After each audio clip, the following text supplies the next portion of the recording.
तो साथियों, कल आप सब लोगों ने सुना था, बहुत सारे साथियों को सुना, उनके अनुभव आपने सुने। और आज के वक्तव्य के लिए सबसे पहले मैं आमंत्रित करने जा रहा हूं श्री सत्य प्रकाश भारत जी को, जो बहुत पहले से इस देश की लड़ाइयों को लड़ रहे हैं। और मैंने जब पहली बार इनका परिचय एक पत्रिका में पढ़ा था, तो उस पत्रिका में लिखा था कि सत्य प्रकाश भारत जी आधुनिक युग के नारद कहे जाते हैं, और ये पूरे देश भर में घूमते रहते हैं, क्रांतिकारियों को संगठित करते रहते हैं। बाकी तो इनका परिचय मैं इतना लंबा है कि बहुत कम टाइम में दे नहीं पाऊंगा, तो मैं सत्य भाई से निवेदन करूंगा कि वो आएँ और अपने विचार रखें।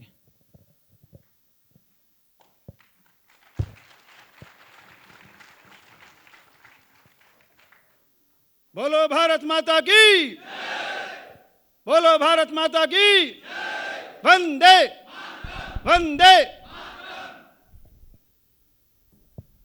मीनाक्षी बहन कह रही थी वो सुबह कभी तो आएगी। मैं कह रहा हूं वो सुबह जल्दी ही आएगी, आज से ही आएगी, कभी नहीं।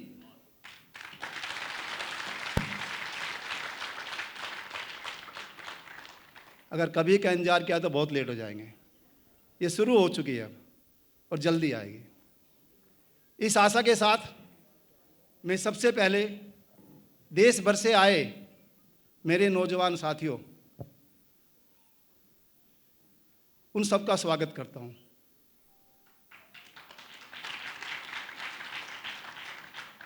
कि आप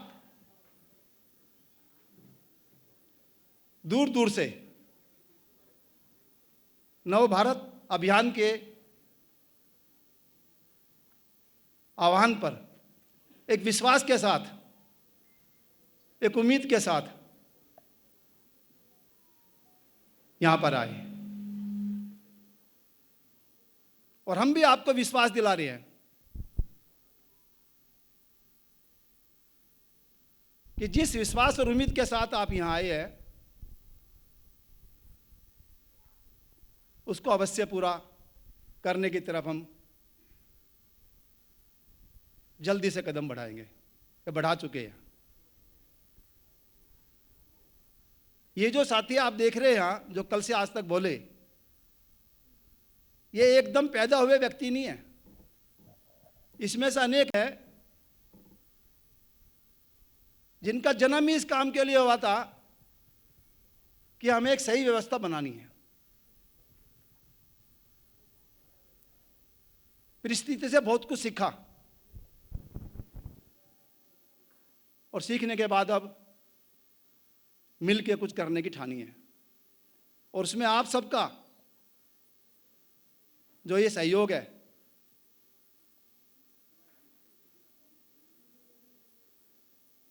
वो एक बहुत बड़ी भूमिका निभाएगा, ऐसी मुझे पूरी आशा है।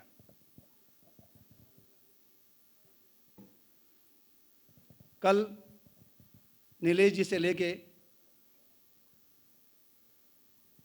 विश्वरूप राय चौधरी जी, पवन जी, श्याम भाई, आशुतोष जी, अनेक मित्रों ने आपके सामने अपने विचार रखे।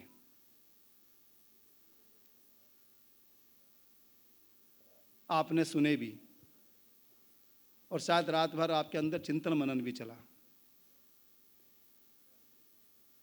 मैं तो कभी कभी एक बात सोचता हूं कि जो भारत आज है और जिधर जा रहा है, क्या यही था हमारे शहीदों का भारत? क्या इसी के लिए उन्होंने कुर्बानियां दी थी? मैं मानता हूं नहीं, और मुझे विश्वास है कि आप भी मेरे साथ इस बात के लिए खड़े हैं। अगर ये नहीं था तो फिर आज जो भारत है ये, इसका जिम्मेवार कौन है? इसको कहीं हमें पहचानना पड़ेगा, इसको कहीं हमें समझना पड़ेगा। अगर हमें सफल होना है तो इसको समझना पड़ेगा कि इसके जिम्मेवार कौन है। क्योंकि महाभारत के अंदर हर एक कोई चाहता था कि दुर्योधन हारे, मरे, हटे, पर दुर्योधन की ताकत क्या थी ये नहीं समझ पा रहे थे, और उसको सिर्फ एक आदमी ने समझा, उसका नाम था श्री कृष्ण। सिर्फ एक आदमी ने समझा, जहां तक मेरी समझ है। दुर्योधन की ताकत थी भीष्म पितामह, द्रोणाचार्य, कर्ण, कृपाचार्य, और वह ऐसे योद्धा थे कि उनके सामने कोई सोचने की भी हिम्मत नहीं कर सका था कि ये लोग पाप के भागी है। और जब तक भीष्म पितामह, द्रोणाचार्य, कर्ण और कृपाचार्य का हम हटा नहीं देते, दुर्योधन का कुछ नहीं बिगड़ सकता। ये बात समझने की है। आज भी ये नहीं कि त्यागी अच्छे लोगों की, युवाओं की कमी नहीं है। लोग कहते हैं युवा मिलते नहीं, मैं कहता हूं युवा तो हमेशा तैयार खड़ा है। मेरा 35 साल का अनुभव है, मुझे कभी नहीं लगा कि युवा पीछे हट रहा है। पर क्या हम युवाओं को वो दिशा दे सके, युवाओं को वो दृष्टि दे सके, या युवा अपने अंदर से वो दृष्टि पैदा कर पाया कि जो हम वर्तमान के भीष्म, द्रोण, कृपाचार्य और कर्ण को समझ सके और उनको एक तरफ हटा के सत्य की, धर्म की जीत कर सके? यह सवाल है बहुत बड़ा। अगर हमने वर्तमान की कौरवों की सेना के सेनापतियों को नहीं हटा सकते, नहीं समझ सकते, तो हम फिर मार खाएंगे, हम फिर हारेंगे, फिर हमारा पुरुषार्थ बेकार जाएगा। और इसके ऊपर हमने कुछ बात करने की कोशिश की आपस में भी। तो कौन है जिम्मेवार वर्तमान की सारी परिस्थिति का, कि सारे प्रयासों के बावजूद चारों तरफ निराशा है, अविश्वास है, तनाव है, और वह बढ़ता ही जा रहा है। जैसे कल श्याम भाई ने कहा कि भौतिक संसाधन तो बढ़े, पर मैं श्याम भाई को कहना चाहता हूं भौतिक संसाधन भी मुट्ठी भर लोगों के लिए बढ़े। करोड़ों लोगों से तो कुदरत की अनमोल चीज हवा, पानी भी छीन ली गई। जो उनके पास थे संसाधन वो भी छीन लिए गए, और मुट्ठी भर लोग अरबपति से खरबपति बनते जा रहे हैं। जबकि शहीदों का सपना था कि इस देश में अरबपति चाहे का एक भी ना हो, पर यह देश जो आजाद होगा उसमें एक भी व्यक्ति भूखा, नंगा और बेघर नहीं होगा। आज अरबपति की संख्या बढ़ रही है, पर दूसरी तरफ 80 करोड़ लोग, शर्म से मर जाना चाहिए देश के नेतृत्व को, 80 करोड़ लोग 4 किलो गेहूं और 2 किलो चावल के लिए लाइन में लगे हैं और कह रहे कि हम विश्व की 5वीं अर्थव्यवस्था बनने जा रहे हैं, हमारा विकास हो रहा है। मुझे कभी कभी बड़ा अजीब सा लगता है और बड़े गर्व से कहते हैं कि 80 करोड़ लोगों को हमने खाने पीने की व्यवस्था की है। मैं इसमें भाजपा और कांग्रेस के बीच की कोई बात नहीं कह रहा, मैं सब ये कह रहा हूं जो चल रहा है और जिस तरफ ले जाया जा रहा है हमें उसको समझने की आवश्यकता है।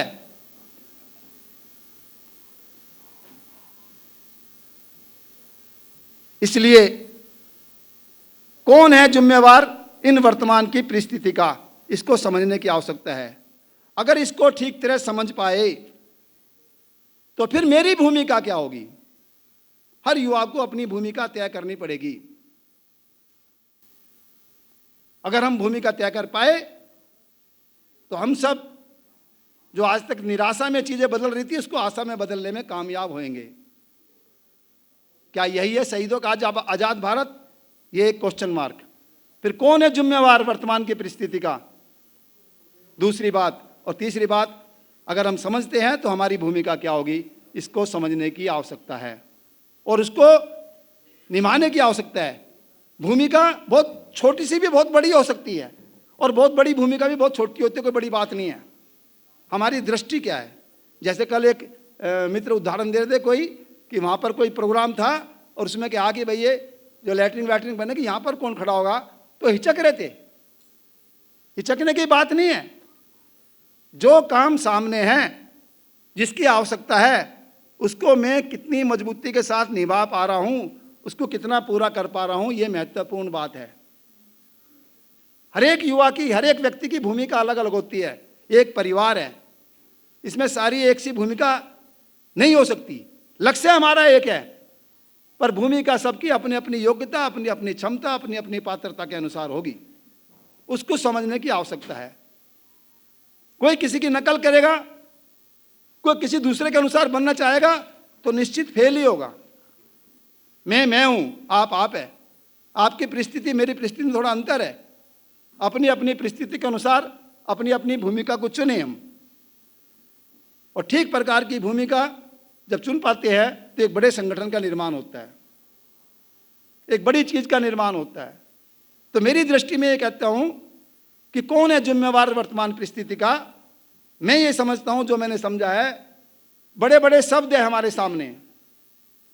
जैसे एक शब्द है शिक्षा, एक शब्द है अध्यात्म, एक शब्द है लोकतंत्र, एक शब्द है न्याय।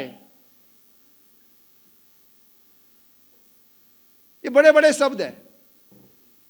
इनकी परिभाषा वास्तव में क्या है? ये हर शब्द का एक अर्थ होता है, उसके पीछे एक वास्तविकता होती है, उसके पीछे एक भाव होता है। क्या वर्तमान में जो उन शब्द के पीछे अर्थ है, अर्थ के पीछे भाव है, क्या वे पूरे हो पा रहे हैं? मैं मानता हूं बिल्कुल नहीं, बल्कि विपरीत जा रहे हैं हम। लोकतंत्र, मैं कभी कभी सोचता हूं, मैंने लिखा भी है, लोकतंत्र है या पार्टी तंत्र है या धन तंत्र है या शैतान तंत्र है। जिसको आप लोकतंत्र कह रहे हो, वोट आपकी, और जीतने के बाद काम किसके लिए करेगा? वो आपके लिए या पार्टी के लिए? पार्टी ने टिकट दिया है, पार्टी के लिए काम करेगा, और फिर भी कह रहे लोकतंत्र है। कैसा लोकतंत्र है भाई? ये समझने की आवश्यकता है। ऐसे शिक्षा तंत्र में ज्ञान नाम की चीज नहीं है, सूचनाएं भरी पड़ी है।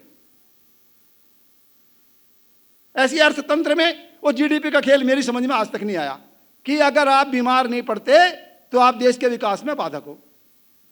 आपके पास कार नहीं है, आप कार लेकिन चलते तो आप देश के विकास में बाधक हो। आप घर में अपनी माँ के हाथ का, अपनी बहन के हाथ का भोजन करते हो, अपने घर में भोजन बना खाते हो, तो आप देश के विकास में बाधक हो।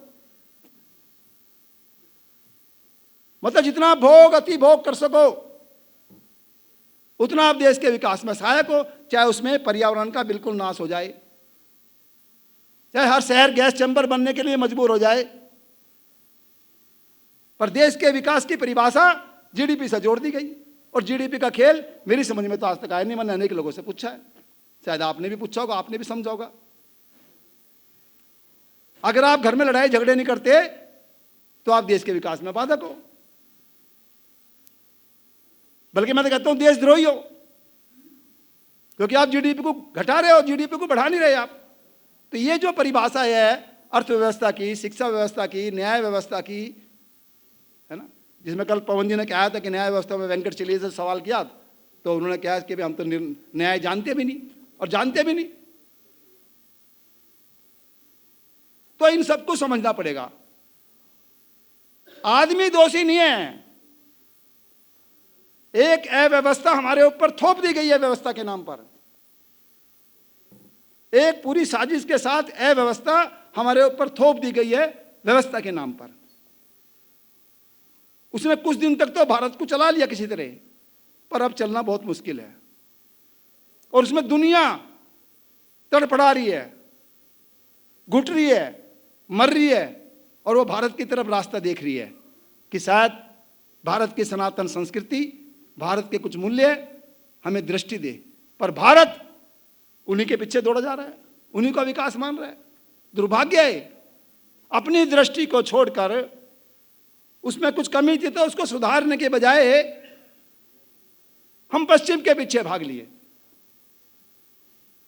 तो जिम्मेवार कौन है? जिम्मेवार व्यक्ति नहीं है, जिम्मेवार एक दृष्टि है, एक सोच है, जो हमें पूरी विकास की अवधारणा हमारे सामने रखी गई है, जो पूरी व्यवस्थाओं का मॉडल हमारे सामने रखा गया है, वो जिम्मेवार है। और जब तक हम इन व्यवस्थाओं को नहीं बदलते, जब तक हम उन सोच को नहीं बदलते, जब तक हम उस चिंतन को नहीं बदलते, और व्यवस्था कहते किसे है, उस व्यवस्था के बारे में एक समझ नहीं बनाते और वो दुनिया के सामने नहीं रखते, तो जब तक हमारा काम, मुझे तो लगता है, मुश्किल है।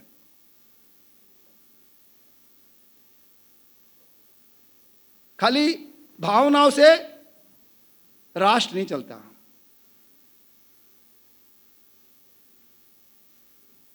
मुझे कहा गया था कि अध्यात्म के ऊपर जरा बोलना। अध्यात्म के ऊपर मैं कहा भाई क्या बोलूं। आज के आध्यात्मिक गुरुओं का हाल ये है, जिनको अध्यात्म का ABCD नहीं पता वो आध्यात्मिक गुरु। क्या होता है, मैं नाम भी ले दूं 2-4 के जिनको मैं अच्छी तरह जानता हूं। जैसे एक जग्गी वासुदेव है, एक वो श्री श्री 108 रविशंकर है, ऐसे अनेक है जिनको ABCD नहीं पता अध्यात्म का, ABCD नहीं पता। मैं उनसे खूब बात हुई मेरी अलग अलग, ऐसे मैंने अनेक छान रखे। 37 साल में मैंने कुछ करा ही नहीं, यही काम किया, और वो अध्यात्म के ठेकेदार बने हैं। अध्यात्म माने ये नीलेश जी है, ये अक्षय है, ये रवि है, ये आध्यात्मिक व्यक्ति नहीं दिखते आपको, जो अन्याय के विरुद्ध लड़े, जो असत्य के विरुद्ध लड़े, जो पाप के विरुद्ध लड़े, जो गलत के विरुद्ध लड़े, वो आध्यात्मिक व्यक्ति। इतिहास देख लो अपना, चाहे कबीर है, चाहे नानक है, चाहे रैदास है, चाहे राम है, कृष्ण है, चाहे पैगंबर है, चाहे जीसस है, जो भी दुनिया में आध्यात्मिक व्यक्ति हुए उनके जीवन को देखो आप, उनसे सीखो कुछ। और आज के एक आध्यात्मिक व्यक्ति जिनको कोई प्रकृति की व्यवस्था का ज्ञान नहीं, जिनको कोई व्यवस्थाओं का ज्ञान नहीं, जिन्होंने कुछ शास्त्र से कुछ रट लिया पर समझ कुछ भी नहीं, वो आज आध्यात्मिक गुरु बन बैठे हैं। वो हमारे देश को दिशा देने की कोशिश कर रहे हैं, हमारी जनता को दिशा देने की कोशिश कर रहे हैं। उसी में से फिर आसाराम बापू, राम रहीम, कौन कौन कौन कौन निकलते हैं ये सब। तो अध्यात्म का मतलब है जिसने आत्मा के आधार पर चीजों को करना सीखा, जिसने सत्य के आधार पर जीना सीखा। सत्य माने क्या है, अस्तित्व में जो है, जैसा है, जिसलिए है। मेरी बात ध्यान से सुनो, ये अस्तित्व में जो है, जैसा है, जिसलिए है, उसको समझकर, उसके पूरक बनकर, एक व्यवस्थाओं को जिसने खड़ा किया, खड़ा करने में मदद करी, उसके अनुसार जीवन शैली ढाली, वो है आध्यात्मिक व्यक्ति।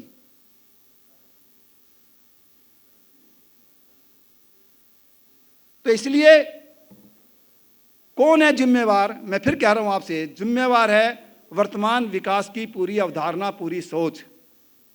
जिम्मेवार है वर्तमान की अव्यवस्थाएं जिनको हम व्यवस्था मान बैठे हैं। आज की शिक्षा व्यवस्था, आज की न्याय व्यवस्था, आज की अर्थव्यवस्था, आज की चिकित्सा व्यवस्था, आज की चुनाव व्यवस्था। मैंने खुलेआम कई बार लिखा और आज फिर कह देना चाह रहा हूं स्टेज से, ये सारी व्यवस्थाएं आज आदमी को अपराधी बना रही है। अपराधी, अगर कोई ईमानदारी से जीना चाहे तो उसको जीने नहीं दे रही, जबकि व्यवस्थाओं का काम होता है आदमी को सही दिशा देना, आदमी को सही जीवन की तरफ प्रेरित करना। पर आज की व्यवस्थाएं आदमी को अपराधी बना रही है। इन व्यवस्थाओं को समझकर, इन व्यवस्थाओं के चुगल से कैसे निकलकर हम सही जीवन जिए, ये एक बहुत बड़ा सवाल भी युवाओं के सामने है।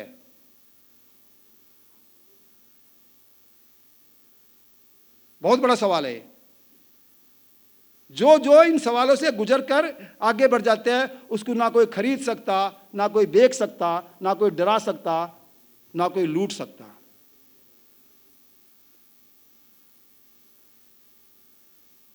पर समझना तो पड़ेगा उनको कि कैसे व्यवस्थाएं आदमी को अपराधी बना रही है। आज के नए से नए कानून ऐसे ऐसे बन रहे हैं कि आदमी अपराधी बनने के लिए मजबूर है। तो इन सब व्यवस्था को समझना पड़ेगा। इसलिए जब व्यवस्थाएं आदमी को अपराधी बनाने लगे तो उस समय इस आदमी की बहुत बड़ी दुर्गति होगी, बहुत बुरी दुर्गति होगी। और मेरी समझ ये कहती है 35-36 साल के सामाजिक लाइफ के, आध्यात्मिक लाइफ के जीवन में गुजरने के बाद, कि आज की व्यवस्थाएं सड़ चुकी है, दम घोट रही है आदमी का। और हमको कुछ टुकड़े फेंक कर, कुछ झुट्टन फेंक कर, उसमें से हमारे परिवार में से कुछ लोगों को लेकर हमको चुप रखने का काम कर रही है कि हम इसके खिलाफ ना बोले। जैसे कल इशारा किया शाम भाई ने, ये पढ़े लिखे आदमी की ज्यादा दुर्गति है, जबकि उम्मीद इससे ये थी कि पढ़ा लिख कर अपने लिए भी, परिवार के लिए भी, समाज के लिए भी, प्रकृति के लिए भी पूरक बनेगा, सहयोगी बनेगा, खुशहाली में सहयोगी होगा, संवर्धन करेगा, सामंजस्य पूर्वक जिएगा। पर आज सारी समस्याओं के जड़ ज्यादातर ये पढ़ा लिखा आदमी है। पता नहीं आप मेरे से कितने सहमत है या नहीं है, पर जो मुझे लग रहा है मैं आपको बोल रहा हूं। इसलिए हम जैसे कि आगे कल्पना कर रहे हैं कि जिन युवाओं को सचमुच जिनके जीवन को भगवान ने दिया इसलिए है कि मुझे इंसानियत के लिए, मुझे राष्ट्र के लिए जीना है, और मुझे इस राष्ट्र को जैसे चल रहा है इसके अनुसार मैं नहीं जी सकता, और मुझे इसको सुंदर बनाना ही है, मुझे इसको ठीक बनाना ही है, मुझे इसको अच्छा बनाना ही है, मुझे अपने शहीदों का सपना साकार करना ही है। तो वो युवा, जैसे रवि ने इच्छा जाहिर की, 100 युवा कम से कम अपना नाम दे, अपना नाम दे, और फिर उनके साथ 7-7 दिन के, 10-10 दिन के बैठ के संवाद किए जाएंगे, एक समझ बनाई जाएगी। अगर हम ऐसे हजारों के युवाओं की भी समझ देश में बना पाए, तो जिस संकल्प के साथ आज हम बैठे हैं, मेरा पूरा विश्वास है उसको बड़ी से बड़ी ताकत रोक नहीं सकती, फिर रोक नहीं सकती। पर वो कौन युवा होंगे शुरू में जो अपने जीवन को इस मानवता के काम के लिए, इस ऐतिहासिक काम के लिए, खाली भारत की बात नहीं है, ये भी सुन लो, अगर ये चिंगारी अगर जलेगी तो ये खाली भारत को नहीं, पूरी दुनिया इसके इंतजार कर रही है। कल भी कई लोगों ने इशारा किया उसका, पूरी दुनिया भारत से इंतजार कर रही है कि भारत कब अपनी भारतीयता को लेकर दुनिया के सामने आए, और हम सबकी जिम्मेवारी है, हम सब उसे पूरा करेंगे और संकल्प के साथ पूरा करेंगे। पर करेंगे कब? जब हमारी भारतीयता की समझ बनेगी, हमारी एक दृष्टि बनेगी। बिना समझ और दृष्टि के काम नहीं होता। थोड़े दिन चल सकते हैं, उसके बाद फिर पीछे हट जाएंगे। हमारे जैसे युवाओं को खरीदे ना, नहीं खरीद सकता कोई, पैदा ही नहीं हुआ खरीदने वाला, ना पद, ना पैसा, ना प्रतिष्ठा। और ऐसे अनेक युवा है। अक्षय भाई आज कितने साल से काम कर रहे हैं, मुझे ध्यान है, कितने साल से काम कर रहे, खरीद के दिखाए ना कोई। और ऐसे अनेक युवा है, आज 30-35 साल हो गया अक्षय के, मेरी दोस्ती को 30 साल हो गया आज। तो इसलिए बस मैं लास्ट में यही कहूंगा कि जिन युवाओं को लगता है कि आज का जो वातावरण है, आज की जो व्यवस्था है जीने लायक नहीं है, और हम घुट घुट के नहीं जी सकते, हम सड़ सड़ के नहीं जी सकते, हम मर मर के नहीं जी सकते, वो युवा बाहर आए और संकल्प के साथ आए कि जब तक हम इस अव्यवस्था को बदलकर व्यवस्था को कायम नहीं करते, जब तक हम चैन से नहीं बैठेंगे। बस इसी आशा के साथ पर्ची मेरे पे आ गई, तो उसका सम्मान करते हुए मैं अपनी वाणी को विराम देता हूं, और उम्मीद करता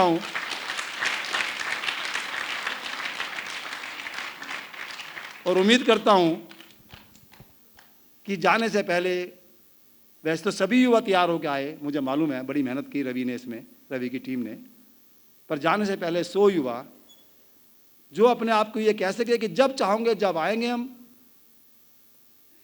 जितना समय चाहिए उतना समय देंगे, वो अपने नाम रवि के पास लिखवा के जाए। और यकीन करो, जो युवा लिखवाएगा नाम, वो अपने आप में एक इतिहास बनाएगा।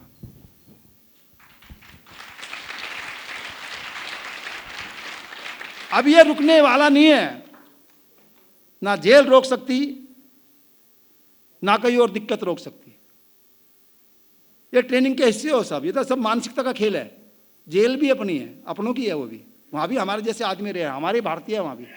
हम तो विदेशों की जेल में नहीं है, कम से कम मैं भुगता हूं जेल में, कई बार जेल गया हूं, और बड़े अच्छे रिकॉर्ड बनाए मैंने जेल में। जेल में समझ लो ये स्थिति थी, जेलर कहता था इसको बाहर कर दो, और नहीं तो ये थोड़े दिन के बाद जो जेल में चाहेगा वो ही होगा।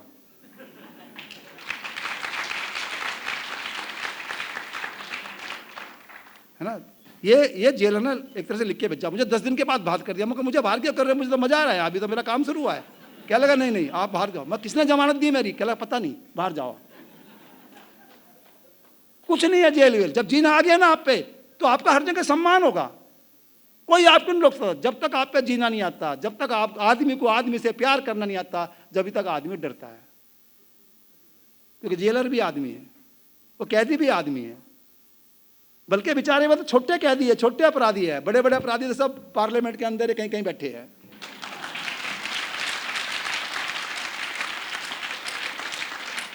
इसलिए बस आदमी को आदमी से प्यार करना सीख ले, आदमी को पूरी प्रकृति से प्यार करना सीख ले, आदमी आदमी बन जाए, है ना। कोई आपको नहीं डरा सकता, कोई आदमी नहीं आपको झुका सकता। इसी आशा के साथ बस, क्योंकि दोबारा एक बार पर्ची और दे देंगे, डर लगता है मुझे। बहुत बहुत धन्यवाद। बोलो भारत माता की, बोलो भारत माता की। मैं कहूँगा नौजवान, आज की किस्मत आप कहेंगे नौजवान, आज की किस्मत, आज की दौलत। जय हिंद, जय जगत।